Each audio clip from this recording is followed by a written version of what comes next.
अब देखेंगे विटामिन। ठीक है, इसके पहले अपन देख रहे थे एमिनो एसिड। विटामिन के बारे में अपन देख रहे थे, सबसे पहले इसको तोड़ के देख लेते हैं। तो एक होता है विटामिन और एक होता है एमिस। तो विटामिन को पहला निकाल लेते हैं, बीटा। ठीक, बीटा मतलब होता है वाइटर। ठीक, वाइटर मतलब होता है अनिवार्य, अनिवार्य। ठीक, अब देख लेते हैं एमिस।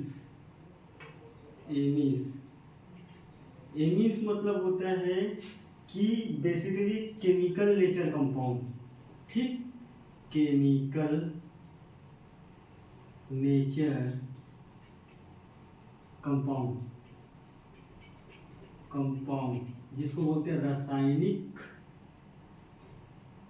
रासायनिक, रासायनिक पदार्थ। ठीक, रासायनिक पदार्थ। अब अनिवार्य, अब ये दोनों को जोड़ दो, कुछ नहीं करना, डेफिनेशन लिखना कैसे है। देख, वीटा मतलब होता है वाइटल, वाइटल मतलब होता है अनिवार्य। ठीक, एमिस मतलब होता है केमिकल नेचर का जो कंपाउंड होता है, बेसिकली एरोहेट्रोबेटिक साइकिल। आप सुने हो ना केमिस्ट्री में, अब केमिस्ट्री में उतना मत जाओ, अब ये समझो कि कोई रासायनिक पदार्थ है बेसिकली। ठीक, तो किसी भी शरीर के लिए, सामने आप शरीर लिख दो, शरीर के लिए अनिवार्य रासायनिक पदार्थ को ही विटामिन कहते हैं। अब समझ आया विटामिन क्या है, इसका नाम से ही निकल रहे हैं। अभी मैं बताऊंगा कौन साइंटिस्ट है ये सब चीज बोला था। ठीक है, तो क्या है विटामिन? विटामिन शरीर के लिए अनिवार्य रासायनिक पदार्थ है जो बेसिकली क्या करता है, मेटाबॉलिक एक्टिविटी। ठीक, मेटाबॉलिक उपापचय क्रिया, मेटाबॉलिक एक्टिविटी, एक्टिविटी उपापचय क्रिया, उपापचय क्रिया, उपापचय क्रिया की विनियमन करता है। विनियमन, विनियमन मतलब रेगुलेशन, कि किसी भी कार्य करने के लिए सहायक का काम करना। ये बेसिकली एनर्जी नहीं देता है हमारे बॉडी को, ये क्या है, सहायक पोषक तत्वों के रूप में काम करता है। तो एक पॉइंट और लिख सकते हो, सहायक, सहायक, सहायक पोषण के रूप में, पोषण के रूप में कार्य करता है, कार्य करता है। बट यह एनर्जी नहीं देता, ऊर्जा नहीं मिलता, इसे नहीं मिलता है, इसी को बोलते हैं विटामिन। तो विटामिन क्या है, और बेसिकली ये हमारे शरीर में क्या है, ये माइक्रो पोषक तत्व है। माइक्रो मतलब छोटे लेवल पे। ठीक, माइक्रो, माइक्रो पोषक है, पोषक है जो हमारे शरीर में एमजी में प्राप्त होते हैं, एमजी में प्राप्त होता है। ठीक है, अब ये विटामिन को पढ़ने से पहले मैं 1 मिनट बताता हूँ कि ये एग्रीकल्चर से क्या संबंधित है। बेसिकली जितना भी विटामिन आप पढ़ोगे आगे, उससे संबंधित जो बीमारी पढ़ोगे, उसका सोर्स, सारी सोर्स 98% एग्रीकल्चर और हॉर्टिकल्चर क्रॉप्स से मिलता है। तो हमको इसका जो भी विटामिन का हम डिसीज जानेंगे, बीमारी जानेंगे, उसका सोर्स एग्रीकल्चर में है। बेसिकली ये चीज खाओ तो ठीक रहोगे, ए वाला विटामिन की कमी नहीं होगा, इसी कारण ये इस टॉपिक को पढ़ा जाता है। तो हम सोर्स पे ज़्यादा डिपेंड रहेंगे, किसी भी डिसीज के बारे में हम मुंह में डिस्कस करेंगे कि वो डिसीज होता क्या है एक्चुअली, और जहाँ बताने लायक रहेगा हम वहाँ थोड़ा लिख देंगे। तो विटामिन क्या है, विटामिन एक अनिवार्य रासायनिक पदार्थ है जो मेटाबॉलिक एक्टिविटी में, उपापचय क्रिया में सहायक होता है और एवं पोषण के रूप में कार्य करता है। सहायक पोषक के रूप में, ये मुख्य पोषक के रूप में नहीं है, ये सहायक, गौण। ठीक है, बट यह इससे ऊर्जा नहीं मिलता है, ये चीज याद रखना। एवं ये माइक्रो पोषण के रूप में है, और यही सारी बातें को काश्मीर एवं फंग साहब ने बताया था। ठीक, काश्मीर, एक साइंटिस्ट था काश्मीर एवं फंग। अब इसको मैं हिंदी में नहीं लिखूंगा, 1911 या 12 में बताया था, 1911 या 12। आप कहीं भी कंप्यूटेशन दोगे 19, 11, 12 दिया रहेगा, उसी को टिक लगाना। अगर 12 दिया है तो 12 को टिक लगाना। ये उसी समय सारी चीज के बारे में यही बताया था, यही है बताने वाला। ठीक, तो एक्चुअल में विटामिन समझ आ गया। विटामिन क्या, केमिकल पदार्थ है, केमिकल कंपाउंड नेचर का है। जो हमारे शरीर के लिए अनिवार्य है। ठीक है, क्यों अनिवार्य है? क्योंकि मेटाबॉलिक एक्टिविटी में सहायक का काम करता है। ठीक है, सहायक के साथ साथ ये सहायक पोषण के रूप में कार्य करता है। कार्य भले करेगा, बाकी ऊर्जा नहीं देगा ये। जैसे कि बात वही है ना कि एक आप सुने हो, खेती करते हो तो प्रसन्न बेरोजगारी सुने हो, प्रचंड जो छिपी बेरोजगारी बोलते हैं। काम करेगा, बाकी उसका हमको पैसा नहीं मिलता, ये वैसी वाला है। काम जरूर करता है, बाकी इससे हमको एनर्जी नहीं मिलता। हमारे बॉडी के रेगुलेशन संबंधी चीज़ों के बारे में ये काम करते हैं, बाकी एनर्जी नहीं मिलता है। एक्चुअल में वही विटामिन है, ठीक है, जो हमारे बॉडी में मिलीग्राम के रूप में रिक्वायर होता है। ठीक है, यहाँ तक समझ आ गया? एकदम कॉन्सेप्ट के लिए आती है विटामिन क्या है, नहीं भूलोगे, लिख लोगे। ठीक, अब इसका आगे देखते हैं। ये दो प्रकार से होता है ये विटामिन। ठीक, ये दो प्रकार के होते हैं। ये घुलनशीलता के बेसिस पे है ये। ठीक, घुलनशीलता जिसको बोलते हैं सॉल्युबिलिटी के आधार पर दो भागों में इसको बताया गया है। आधार पर दो भागों में। ठीक, दो भाग में। पहला देख लेते हैं वसा में घुलनशील विटामिन। ठीक, वसा में घुलनशील विटामिन।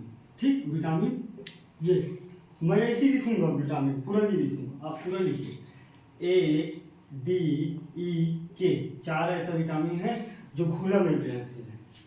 ठीक है, अब घुला यहाँ विलयनशील है, क्या मतलब क्या है? ये बेसिकली हमारे बॉडी में ये विटामिन कोई अधिक होता है तो यह हमारे यकृत में स्टोर रहता है। बेसिकली इसका मतलब ये है, क्योंकि ये घुलनशील है हमारे बॉडी के अंदर, तो इसकी कमी बहुत ही कम देखा जाता है हमारे बॉडी में, क्योंकि ये घुलनशील है। और घुलनशील के साथ साथ क्या है, इसमें एब्जॉर्ब का कैपेसिटी पाया जाता है, जो अधिक मात्रा में अगर हमारे बॉडी में अगर अधिक विटामिन हो गया है तो ये अधिक विटामिन कहाँ रहता है? यकृत में संग्रहित रहता है। अगर ये सभी विटामिन कोई अधिकाय हो गया, अधिक अगर होता है तो यह यकृत में संग्रहित रहेगा। ठीक, ये कॉन्सेप्टों के साथ चल रहे हैं। एक होता है बी और सी, वाटर में घुलनशील। वाटर, ये वाटर का है ना, हम ऐसे लिखते हैं वाटर को शॉर्ट में, वाटर में घुलनशील बी और सी। ठीक है, मतलब क्या है? ये वाटर में घुलनशील है, मतलब क्या है ये कि ये वाटर में घुलनशील है और हमारे जो मूत्र के माध्यम से ये निकलता है। इसी कारण जब भी आप जाओगे तो बी और सी का सबसे कमी रहता है आपके बॉडी में। मतलब मेरे कहने का मतलब ये है कि ये तो अगर कोई अधिक है तो यकृत में संग्रहित हो जा रहा है, मगर ये क्या हो रहा है? ये मूत्र के माध्यम से निकल जा रहे हैं। ठीक है, और एक बात यह है कि जो दारू का जो सेवन करने वाले व्यक्ति होते हैं उसमें यूरिन का कैपेसिटी थोड़ा ज़्यादा होता है, मतलब यूरिन करने का। अब जैसे वो यूरिन करने का कैपेसिटी ज़्यादा हो रहा है उसको, तो ये विटामिन का अधिकतम मतलब डिफिशियंसी पाया जाएगा उसके बॉडी में। हमेशा दारू पीने वाले व्यक्ति में बी एवं सी विटामिन की कमी पाया जाता है, क्योंकि दारू पीने पे क्या होता है, ये एल्कोहल के साथ घुलनशील हो जाता है और दारू पीने वाले को यूरिन का प्रॉब्लम थोड़ा रहता है। ठीक है, मतलब मूत्र का थोड़ा रहता है और ये बेसिकली एब्जॉर्ब नहीं कर पाता और हमारे मूत्र के माध्यम से ये निकलते रहता है और साथ में हम इसकी कमी हमारे बॉडी में देख सकते हैं, और ये इसकी कमी बहुत ही कम देखा जाता है। ठीक है, तो यहाँ तक एकदम समझ आया क्या है। अब बेसिकली एक कॉन्सेप्ट आता है यही हाइपर विटामिन। हाइपर विटामिन मतलब क्या है, मैं आगे बताऊंगा, एक के बारे में बताऊंगा। एक चीज यही जुड़ जाता है, हाइपर विटामिन। ठीक, ये अलग से कॉन्सेप्ट है। हाइपर विटामिन, अति विटामिन बोलते हैं जिसको, अति विटामिन, हिंदी में अति विटामिन के मतलब क्या है कि किसी भी विटामिन की हमारे बॉडी में अधिक मात्रा में पाया जाएगा, और जब अधिक मात्रा में पाया जाएगा तो उससे संबंधित हमारे बॉडी को इफेक्ट पड़ेगा कि जितना नहीं चाहिए उससे अगर ज़्यादा मिल जाए तो क्या होगा, अल्टीमेटली तो इफेक्ट पड़ेगा कि नहीं पड़ेगा। तो ये वसा में संग्रहित विटामिन नहीं है, ए और डी, ए एवं डी, बी के केस में नहीं रहता, क्योंकि बी क्या है, हमारे मूत्र के माध्यम से वो निकल जा रहे हैं, तो क्यों अधिक रहेगा, वो कॉन्सेप्ट सीखो, क्यों अधिक रहेगा। बाकी ये क्या है, वसा में घुलनशील है, और वसा क्या है, कल बताया, फैट क्या है, और सनलाइट के प्रकाश में हमारे बॉडी में सिंथेसाइज हो रहे हैं। और ये कोई बोलते हैं कि सनलाइट में विटामिन डी मिलता है, तो एकदम सफेद झूठ है ये, ठीक है, कभी मत मानना उसको बात को, क्योंकि जो वसा है ना, कैल्सिफेरॉल, वो सनलाइट के में हमारे बॉडी में सिंथेसिस होता है, और उसी के साथ एब्जॉर्ब के रूप में ही ये सारी विटामिन रहता है। तब भाई जो एब्जॉर्ब है वही विटामिन तो अधिक होगा ना, तो हाइपर विटामिन क्या है, ए और डी के केस में देखा जाता है अधिक, और इससे संबंधित उल्टी आना, थकान लगना, पैर दर्द देना, ये सारी प्रॉब्लम हाइपर विटामिन की कंडीशन में देख सकते हैं। तो आपको एक लाइन में पूछ सकता है कि हाइपर विटामिन क्या है, तो हाइपर विटामिन वह विटामिन है जो बेसिकली ए और डी के केस में देखा जाता है, और अधिक होने पे हमारे शरीर को इफेक्ट पड़ता है, जैसे कि उल्टी आना, सर दर्द करना, पैर दर्द करना, ये सारी प्रॉब्लम हाइपर विटामिन के केस में अपन देख सकते हैं। ठीक है, यहाँ तक एकदम समझ आ गया। अब अपन एक एक के केस में देखेंगे। सबसे पहले अपन देख लेते हैं वसा में घुलनशील विटामिन के बारे में, एक एक के बारे में दो लाइन बताऊंगा और सोर्स बताऊंगा, ठीक है। और सोर्स बताने से पहले मैं एक चीज बता देता हूँ कि इसका सोर्स कोई अन्य भी और हो सकता है और होता है। आप अपने कॉपी से और अन्य सोर्स अगर आप पढ़ना चाहते हो तो पढ़ लेना। मैं मेजर सोर्स बताऊंगा जो बाकी से डिफरेंशिएटेड करता है। हर एक सोर्स के बारे में बताऊंगा तो सब में बहुत सारा सेम है। मैं पहले ही इस बात को बता देता हूँ, आप अपने सोर्स और ऐड कर सकते हो आपके बुक, कॉपी या टीचर, सर, मैडम जो भी पढ़ाए होंगे उससे, ठीक है। तो सबसे पहले देख लेते हैं वसा में घुलनशील विटामिन, ठीक।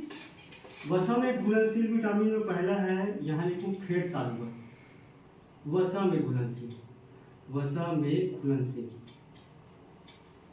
सबसे पहले है ए, ठीक।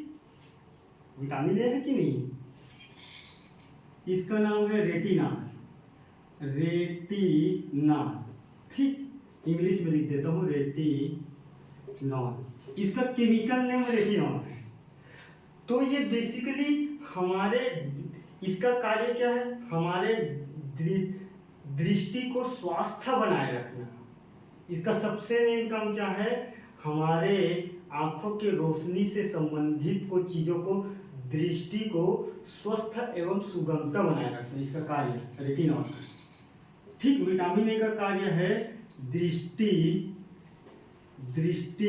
से संबंधित चीजों को सुगमता पूर्वक बनाए रखना, सुगमता पूर्वक बनाए रखना, ठीक। तो इससे संबंधित एक बीमारी होता है, बेसिकली मैं सोर्स बताऊंगा लास्ट में। इससे संबंधित एक बीमारी होता है जिसको बोलते हैं रतौंधी, होता है ना शिवम, रतौंधी सुना हो तो रतौंधी होता है इससे संबंधित, ठीक। तो एक बीमारी है इससे संबंधित, यही से तुम्हारा सोर्स से निकलेगा। हॉर्टिकल्चर, एग्रीकल्चर का क्रॉप इसी को ठीक करने के लिए खाना है, ठीक। रतौंधी, तो रतौंधी क्या है, आंख संबंधित बीमारी है जो साधारण प्रकाश पे हमको उस रोशनी का न दिखाई देना, उसको बोलते हैं रतौंधी, जिसको बोलते हैं जी नाइट ब्लाइंडनेस, इंग्लिश में नाइट ब्लाइंडनेस। तो नाइट ब्लाइंडनेस की मतलब ऐसे नहीं कि वो टोटल अंधापन है, ये एकदम खराब शब्द है, ऐसे नहीं बोलना चाहिए। किसी को अंधा बोलना, किसी को मतलब एक वैज्ञानिकी और जो साइंस के भाषा में बोला जाता है कि जो सामान्य प्रकाश में आदमी को उस प्रकाश में किसी भी चीज को दिखाई न देता, न दिखाई दे, उसको बोलते हैं, ठीक है, नाइट ब्लाइंडनेस। तो बेसिकली हमारे आंख में दो प्रकार के सेल पाया जाता है। फोटो रिसेप्टर सेल जो प्रकाश प्रकाश को हम एब्जॉर्ब करते हैं और उसी के माध्यम से तो देखते हैं ना। तो दो प्रकार के सेल पाए जाते हैं हमारे आंख में, एक को बोलते हैं कोन सेल, एक को बोलते हैं, एक को क्या बोलते हैं, एक को कोन सेल बोलते हैं और एक को रॉड सेल बोलते हैं। ठीक, रॉड सेल, रॉड सेल। तो जो कोन सेल है ये किसी जीन के खराब की वजह से होता है, ये जीनेटिकल प्रॉब्लम है। अगर तुम्हारे आँख के अगर कोन सेल में है बीमारी, मतलब ये जीन थेरेपी से ठीक होगा, क्योंकि कोई ना कोई जीन रिस्पॉन्सिबल होगा जो खराब हो गया होगा, तो तभी तो हमको देखने में प्रॉब्लम हो रहा होगा। और ये क्या है, रॉड सेल क्या है, ये रॉड सेल बेसिकली एक प्रकार के आँख में पाए जाने वाला जो सेल है, और यही सेल डिफेक्ट हो जाता है, उसी को बोलते हैं रतौंधी। तो रॉड सेल क्या है, ऐसे ऐसे रहता है रॉड सेल हमारे आँख में, क्योंकि हमारे आँख क्या है, यहाँ सर्किट के रूप में फिट है, निकाल के देख लेना जिसको मन करेगा उसको, ठीक है, उसमें कोई दिक्कत नहीं। अगर सर्किटें देख रहे तो देख लेना, अंदर में आपको इसी दिखेगा रॉड सेल। तो रॉड सेल के बीच बीच में एक केमिकल कंपाउंड रहता है, इसी जुड़ा रहता है, ठीक, जिसको बोलते हैं रोडोप्सिन, रोडोप्सिन, रोडोप्सिन। और यही रोडोप्सिन का एक दूसरे से जुड़ जाता है, और जुड़ने के साथ हमारा रेटिनॉल और ये रोडोप्सिन के बनने में रेटिनॉल का सहायक भूमिका रहता है, ठीक है। तो अगर रेटिनॉल का कम होगा तो रोडोप्सिन कम होगा। अब रोडोप्सिन हमारे इसमें नहीं बनेगा तो ये क्या करेगा, ये रोडोप्सिन सूख जाएगा, और सूखने के बाद हमको दिखाई नहीं देता है, उसी को बोलते हैं नाइट ब्लाइंडनेस। ठीक है, मैं ज़्यादा लिख नहीं रहा हूँ, आप सिंपल से याद रखना, विटामिन ए दृष्टि से संबंधित चीज़ों को सुगमतापूर्वक बनाने में कार्य करता है, और इससे संबंधित एक बीमारी है जिसको बोलते हैं नाइट ब्लाइंडनेस, जो रॉड सेल के रोडोप्सिन नामक कारण की वजह से होता है, और रोडोप्सिन को बनाने के लिए रेटिना सहायक भूमिका निभाता है। ठीक है, अगर रेटिनॉल कम है तो क्या है, केमिकल नेम क्या है, विटामिन ए का रेटिनॉल है, तो रेटिनॉल कम हो रहा है मतलब विटामिन ए कम हो रहा है। और इसका सोर्स कहाँ है, एग्रीकल्चर और हॉर्टिकल्चर में। ठीक है, अब बताता हूँ सोर्स। ठीक, तो मैं यहाँ तक मिटा देता हूँ, बीमारी को रखता हूँ, आप समझ बस के रखो, मतलब रतौंधी होता क्या है एक्चुअली, जो मैं बताया हूँ वही है। जिसको शौक है, सर्किट के रूप में फिट है, कुल्हाड़ी लेना, यहाँ से फोड़ के देख लेना अंदर, ठीक है। तो इसका सोर्स है कैरोटीन। कैरोटीन क्या है, एक प्लास्टिक है, प्लास्टिक जो बेसिकली कलर प्रोवाइड करता है प्लांट को। तो ये क्या है, सबसे पहले एक प्लास्टिक है, अरे प्लास्टिक मतलब पिगमेंट जो बेसिकली कलर प्रोवाइड करता है ना। तो कौन सी कलर प्रोवाइड करता है, सुनहरा पीला रंग, सुनहरा पीला रंग।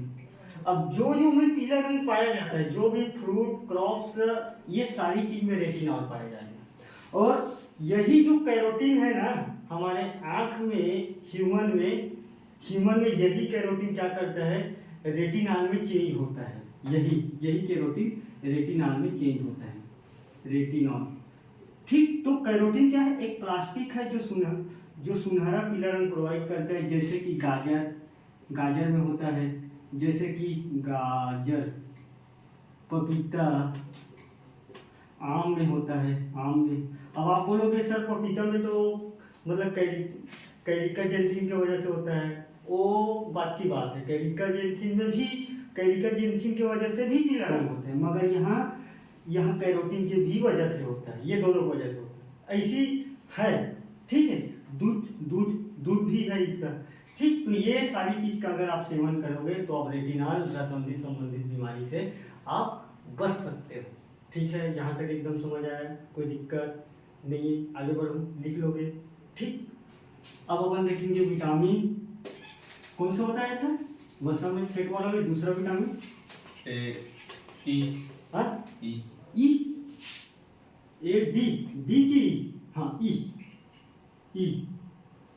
ई का केमिकल नाम क्या है, ई का केमिकल नाम है टोकोफेरॉल। ठीक है, एक बार देख लेता हूँ। टोकोफेरॉल ही है, ठीक। ई का केमिकल नाम है टोकोफेरॉल, ठीक। ई का केमिकल नाम है टोकोफेरॉल, टोकोफेरॉल, फेरॉल, टोकोफेरॉल, टोकोफेरॉल। देख, ये विटामिन को मैं डिस्कस करते संबंध में मैं पहले ही बता देता हूँ, मैं किसी भी चीज़ को अगर बोलूँगा तो उसी गंभीरता के साथ सुने ये वाला विटामिन के बारे में, क्योंकि ये जनन से संबंधित है। अगर मैं कुछ ऐसा जेनेटिकल ऑर्गन के बारे में अगर बोलूँगा तो आप ये ना बोलिए कि ये सब फालतू बात कर रहे हैं, फालतू बात नहीं है, जो है मैं उसी को बताऊँगा, ठीक। तो टोकोफेरॉल क्या है? जनन संबंधी चीज़ है ना, मादा में या माता में, तो जनन संबंधी चीज़ों को स्वास्थ्य को, जो बेसिकली गर्भाशय को बनाए रखने में ये हेल्प करता है टोकोफेरॉल, ठीक है। तो टोकोफेरॉल क्या है? विटामिन क्या है? कार्य जनन संबंधी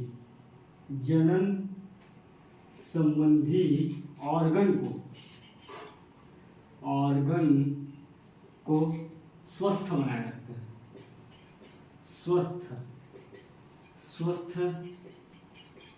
बनाए रखते हैं, सबसे पहली बात। और इसी को ब्यूटी विटामिन भी कहते हैं। जो लड़की लोग बाकी फालतू चीज लगाते हैं उसको बंद करें और विटामिन ई को बैलेंस बना के रखें, ताकि आपका खूबसूरती बरकरार रहे, ठीक है।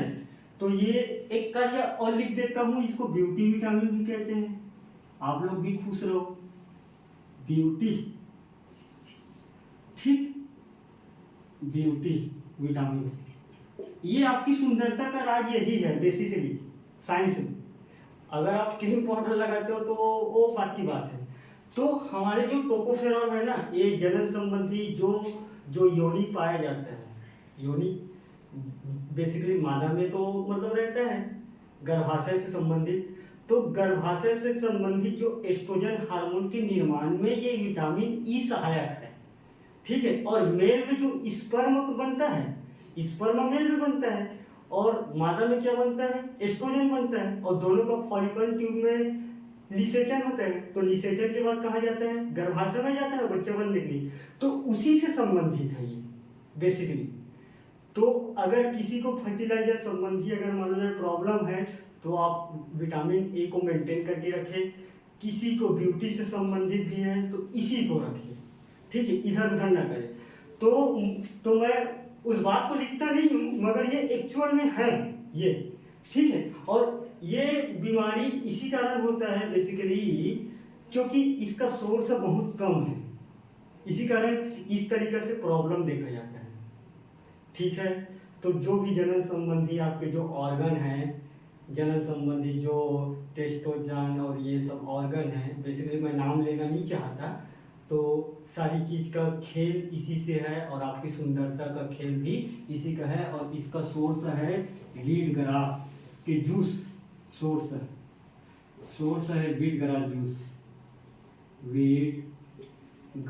जूस, ठीक, जूस के रूप में है। और साथ ही साथ इसमें प्रॉब्लम बहुत ही कम देखा गया है, ऐसा कोई खास है इतना प्रॉब्लम देखा नहीं गया है, क्योंकि प्राथमिक स्वास्थ्य केंद्र में ये सारी चीज टोकोफेरॉल का बेसिकली दवाई मिल जाता है कहीं भी सरकार। अगर नहीं मिलता है तो आप देखिए, मैं उस पर ज़्यादा बात नहीं करता, ठीक है।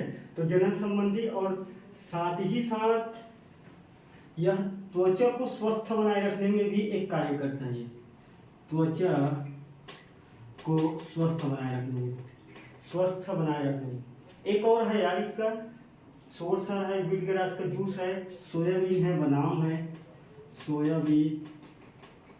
बादाम, ठीक, बादाम के साथ है अखरोट नहीं,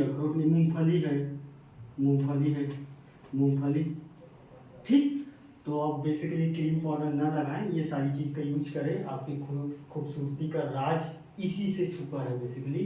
बाकी 4 दिन का बारात है, दूसरा दिन खाना खाए, तीसरा दिन वही कुत्ते वाले हालत फिर आ जाएगा, ठीक है। तो इसका सेवन करें बेसिकली, ठीक। मैं आगे इस पर डिस्कस नहीं करूंगा, भी 1 घंटे इसी पे बात कर सकता हूँ, मैं जितना काम है उसी को डिस्कस करूँ, ठीक। तो दूसरा विटामिन क्या है? ब्यूटी विटामिन बेसिकली याद रखना, भूलना मत ब्यूटी विटामिन को। इसी का है हमारा राज करके याद रखना, ठीक है। लड़के लोग भी याद रखना, ये अट्रैक्शन का मेन राज भी विटामिन ही है, ठीक। दूसरा कौन सा विटामिन पर? डी। डी, डी है कैल्सीफेरॉल, ठीक। Vitamin D calciferol, calciferol, calciferol, ठीक। कैल्सीफेरॉल का मतलब एक होता है कैल्शियम, यहाँ से निकल जाता है फास्फोरस, ठीक। तो दोनों के जो मिश्रण रहता है उसी को बोलते हैं कैल्सीफेरॉल। कैल्सीफेरॉल बेसिकली जो हमारा फेट में जो हमारे ये दो प्रकार के पाए जाते हैं बेसिकली, ये दो प्रकार से पाए जाते हैं शायद वहाँ, विटामिन D1 और विटामिन D2। जो D1 विटामिन है जिसको बोलते हैं विटामिन D1 को अपन क्या नाम से बोलते हैं, विटामिन डी को अपन बोलते हैं यूगो कैल्सीफेरॉल, ठीक। नहीं D2 है जी, D2 और ये D3, यूगो कैल्सीफेरॉल, कैल्सीफेरॉल, ठीक। तो ये कहाँ बनता है? ये प्लांट में सिंथेसिस होता है, ये प्लांट में बनता है, ठीक है, प्लांट में बनता है।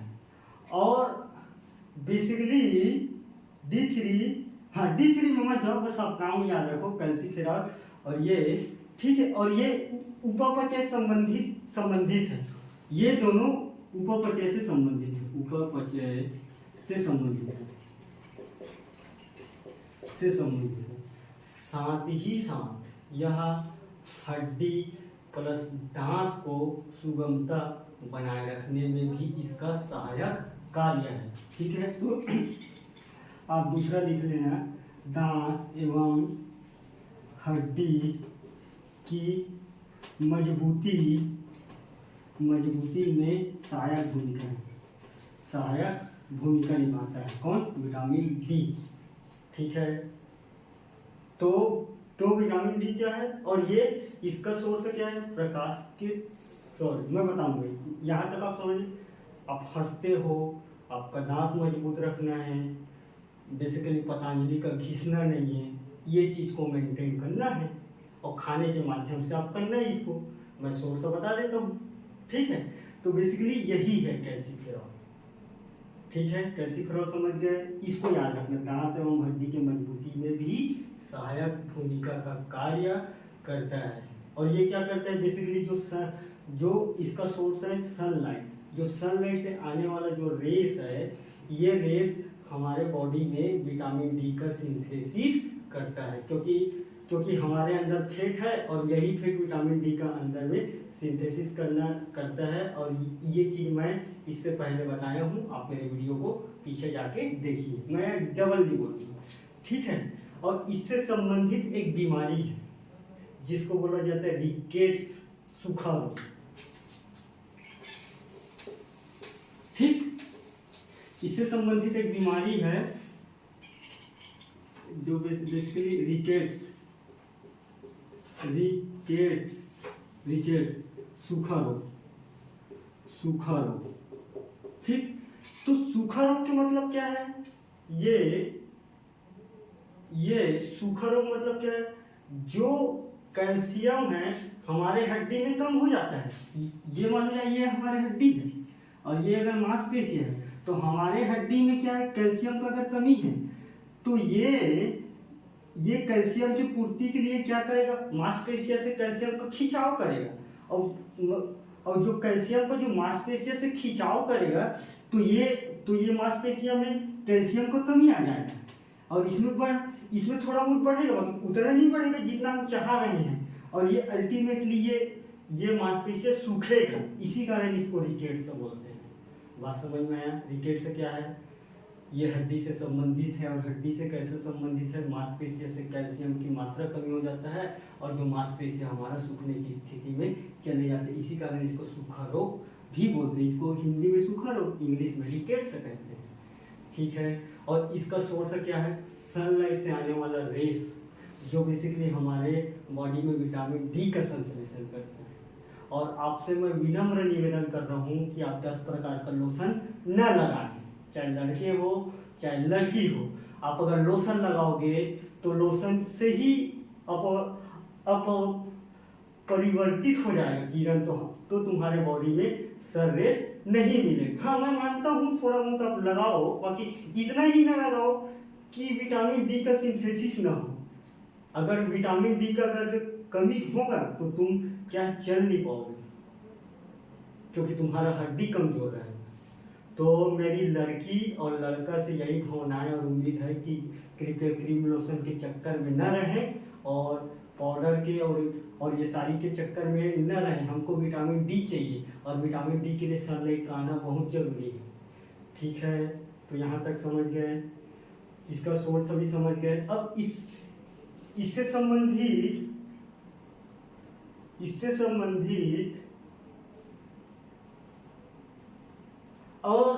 संबंधित सोर्स इसी कारण नहीं है क्योंकि ये हमारे बॉडी में सनलाइट के रेस के माध्यम से सिंथेसिस करता है। इस चीज़ को याद रखना। तुमसे कभी भी किसी भी कंप्यूटेशन में पूछ सकते हैं कि ऐसा कौन सा विटामिन है जो हमारे बॉडी में सिंथेसिस करता है, तो है विटामिन डी। ठीक है, यस सर। और यहाँ तक समझ आ गए। अब एक बीमारी और है इसी से संबंधित, जिसको बोलते हैं ओस्टियोपोरोसिस। एक बीमारी है, एक ये भी पूछता हूँ, ओस्टियोपोरोसिस। ठीक, ओस्टियोपोरोसिस क्या है? बेसिकली जो हमारे हड्डी है, ये हड्डी, देख मैं बायोलॉजी वाला यहाँ बिल्कुल भी नहीं हूँ, मैं उतना ही डिस्कस कर रहा हूँ जितना काम का है, समझ के रखने का। तो ये हड्डी में बेसिकली पोर पाए जाते हैं, पोर पाया जाता है और बेसिकली ये घुना खाए टाइप रहता है। घुना मतलब समझ रहे हो ना, किसी भी लकड़ी को खाने के बाद पाउडर के रूप में निकलते हैं, ये वैसी हो जाता है हड्डी। और इसका मेन रीजन माना जाता है कि, और ये वृद्धावस्था में होता है, विटामिन डी की कमी से वृद्धावस्था।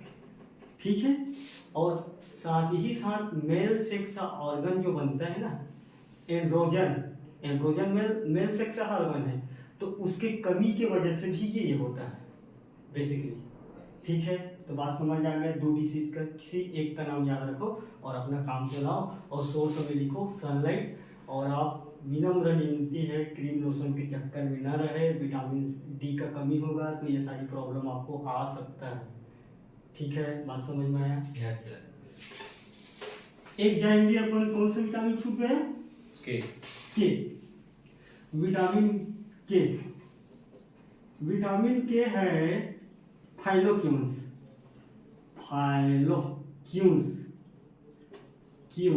ठीक, फाइलोक्यून्स बेसिकली विटामिन के। ठीक, एक विटामिन क्या है? फोटोसिंथेसिस से संबंधित विटामिन है, जो प्लांट में फोटोसिंथेसिस करता है ना, उससे संबंधित विटामिन है विटामिन के। ठीक, तो ये 2 प्रकार के पाए जाते हैं, विटामिन K1 और विटामिन K2। ठीक, तो विटामिन K1 ये प्लांट में पाया जाता है, प्लांट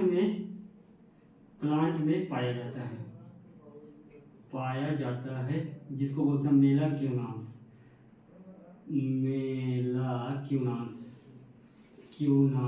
ठीक, फाइलोक्यूनास।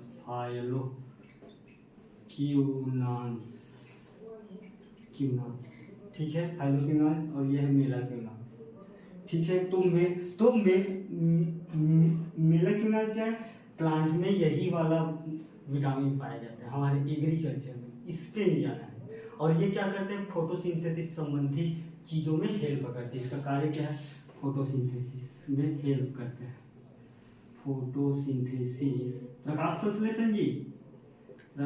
संश्लेषण में हेल्प करता है। ठीक है, प्रकाश संश्लेषण। और जितना भी आपके पत्ती वाला सब्जी है सब खाओ, इसी में खाओ। ठीक है, तो मैं लिख देता हूँ 2-3 ठन के नाम, जिसको बोलते हैं हरी पत्ती संबंधित वेजिटेबल सोर्स है। और ये सोर्स कहाँ मिल जाएगा? हॉर्टिकल्चर एग्रीकल्चर में मिल जाएगा। हरी हरी पत्ती सब्जी, वेजिटेबल हरी पत्ती सब्जी, ठीक। एक नाम लेते हैं अल्फाफा, ठीक है।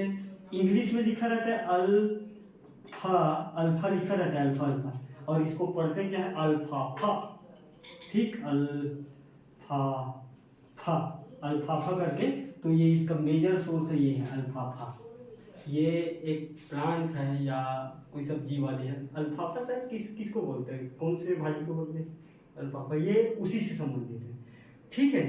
अल्फाफा है। टमाटर भी खाओ आप, टमाटर। अब मैं बाकी सोर्स अगर नहीं दिखा रहा हूँ तो ये अपने बुक से देखना, मैं यहाँ कॉन्सेप्ट सिखा रहा हूँ। मेजर मैं इसी कारण दिखा रहा हूँ, जो पूछते हैं पेपर में, जो लिखना चाहिए जिससे तुम्हारे क्वेश्चन का वजन बढ़ेगा, और वजन बढ़ेगा तो सर काट नहीं पाएंगे। फेंकने के मतलब इधर उधर फेंकना नहीं होता, जो बात उस पर है उस वो चीज़ पहले दिखाई देना चाहिए। अल्फाफा पहले दिखाई देना चाहिए अगर विटामिन डी के बारे में लिख रहे हो सोर्स में तो, ठीक है। और साथ ही साथ पाए जाते हैं अनार भी खा लो, अनार के साथ और क्या खाओ, गोभी भी खाओगी, ठीक। तो ये सारी चीज़ खाओगे तो फाइलम से संबंधित आपको प्रॉब्लम बहुत ही कम आएगा, ठीक है। ये समझ गए बात यहाँ तक। उसके बाद कौन सा घुलनशील विटामिन में कौन सा है, बी, ठीक। टाइम कितना हुआ, 36। तो हम जो घुलनशील विटामिन है उसको आगे देखेंगे, ठीक है।